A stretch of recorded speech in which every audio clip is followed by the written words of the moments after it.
I want to take a couple minutes to talk about what I'm working on in my golf swing. In my golfing journey, I played in college, played professionally for 7-8 years. Now I don't get to play a ton. It's cold, it's in the winter here in North Carolina, but there's certainly things that I can work on from a technique perspective. And what I'm working on is actually pretty similar to what Rory's talked about that he has worked on that's really helped him get on this tear, this really good golf that he's been playing in recently. So let's dive into what that is. For me, when I struggle in my golf swing, it's mostly, and most players do struggle with this, it's in the first half of their backswing. If we can get into a good position right here, halfway back, clubs on plane, that's a really good place to be. But when I'm not playing a lot, I tend to struggle. I get really these first couple feet, my hands get too far away from me. I don't get enough set in my wrists, and the club set's really flat on halfway back. And then from here, I have to try to save it, and I got to work it up this way, and I get across the line, and it can cause a lot of issues. What's really helped me, and I know it's helped Rory as well, is a split hand drill. So what I like to do is I can actually start with my hands together, and as I take the club back, I start to move my hands apart. So I'm doing this and I start to move them apart like this. So what that focuses on, what it helps me do is it keeps my hands close to my body. It keeps that club working more out in front of me. And then as I work into this position, it's perfectly on plane. I've got this club pointed down just inside the golf ball. Whereas as I said before, where I struggle, I get it here and then I'm just in a manipulation phase. So I think this is something you could work on as well. Split hand drill is great. You can even start from a split hand position and then turn up and work to the top.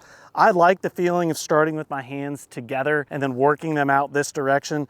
It also helps you feel that nice load and set in this trail arm and load and width at the top of your backswing. I would go ahead and give it a try, especially this time of year. You can even make some practice swings. I'll go ahead and demonstrate here. I like to feel that when I'm behind the ball and I'm making my practice swings. I'm getting that nice split hand. I'm getting into a good position here, loading my shoulders and then down. And then I could just step up and I could go ahead and execute with not a lot of swing thought.